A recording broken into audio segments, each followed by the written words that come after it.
بسم اللہ الرحمن الرحیم۔ السلام علیکم۔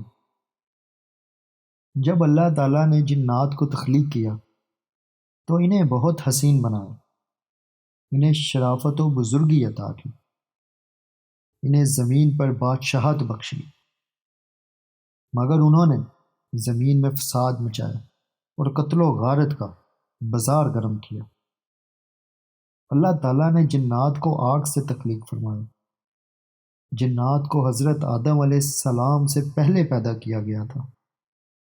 اکثر علماء تفسیر کا بیان ہے کہ جنات سے قبل زمین پر حنون و بنون یعنی شریر ارواح اور بلاؤں نے ڈیرا ڈال رکھا تھا، چنانچہ اللہ تعالیٰ نے ان پر جنات کو مسلط کر دیا، جنہوں نے ان حنون و بنون کو ختم کر دیا اور ان کی جگہ زمین پر خود اپنی بستیاں بسا لی۔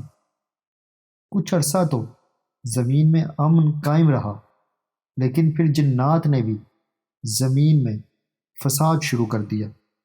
عزازیل، جس کو ہم شیطان کے نام سے جانتے ہیں، حضرت السدی رحمۃ اللہ علیہ نے اپنی تفسیر میں لکھا کہ جب اللہ تعالیٰ اپنے حسب و منشا تخلیق کائنات سے فارغ ہوئے اور عرش پر میزان قائم فرما چکے تو ابلیس کو آسمان دنیا کی بادشاہت پر مقرر کیا۔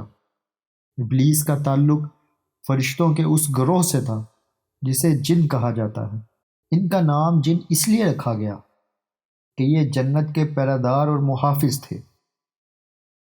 ابن جریر کی ایک روایت ہے کہ فرشتے ابلیس سے دور دور رہتے اور اسے بھی اپنے آپ سے دور دور رکھتے تھے، لیکن بعض فرشتوں ہی نے اسے کچھ ایسے اسرار بتا دیے کہ وہ ان کی وجہ سے زمین سے آسمان پر چلا گیا۔ جب جنات زمین پر فساد پھیلانے اور باہم قتل و غارت کرنے لگے تو اللہ تعالیٰ نے ابلیس کو فرشتوں کے ایک لشکر کے ساتھ زمین پر بھیجا، تو ابلیس اور فرشتوں نے قتل و غارت میں ملوث جنات کو سمندری جزیروں کی طرف مار بھگایا۔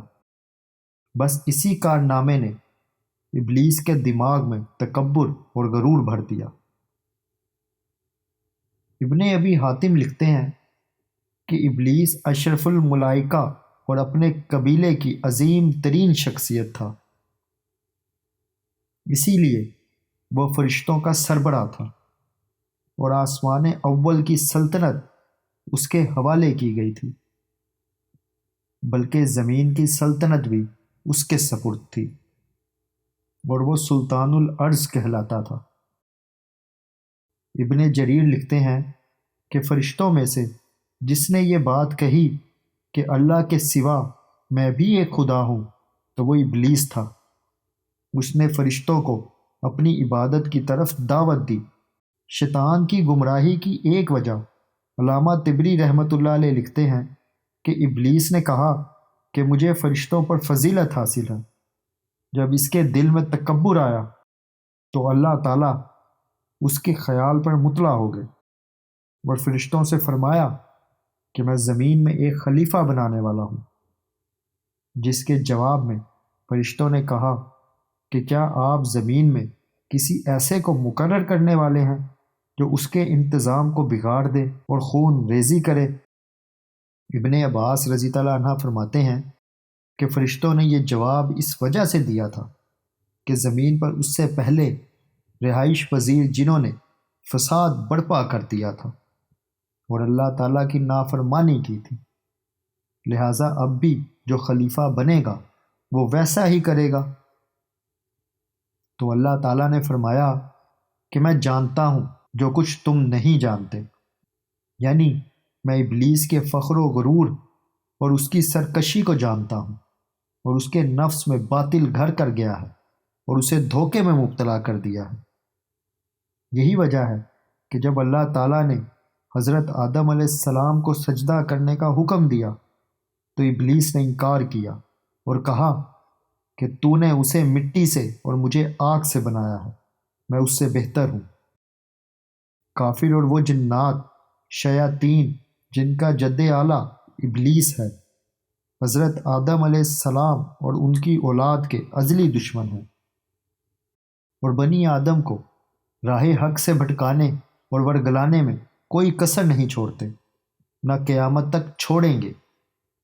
رسول اللہ صلی اللہ علیہ وآلہ وسلم نے فرمایا کہ ابلیس کی مستقل قیام گاہ سمندر میں ہے، لیکن وہ انسانی برادری میں چکر لگاتا رہتا ہے اور ان میں فتنے پھیلانے کو اپنی واحد اور عظیم ترین منزل سمجھتا ہے۔ ایک حدیث میں آتا ہے کہ رسول اللہ صلی اللہ علیہ وآلہ وسلم نے فرمایا کہ ہر انسان کو برائیوں کی رغبت شیطان ہی دلاتا ہے، لیکن جب کوئی انسان برائی کے ارتکاب سے ہر کوشش کے باوجود بچ نہیں پاتا اور بعد میں ہاں افسوس کہتا ہے تو شیطان اس پر ہنستا ہے۔ اگر آپ کو ویڈیو اچھی لگی ہے تو ویڈیو کو لائک اور کمنٹ میں ہمیں لازمی بتائیں۔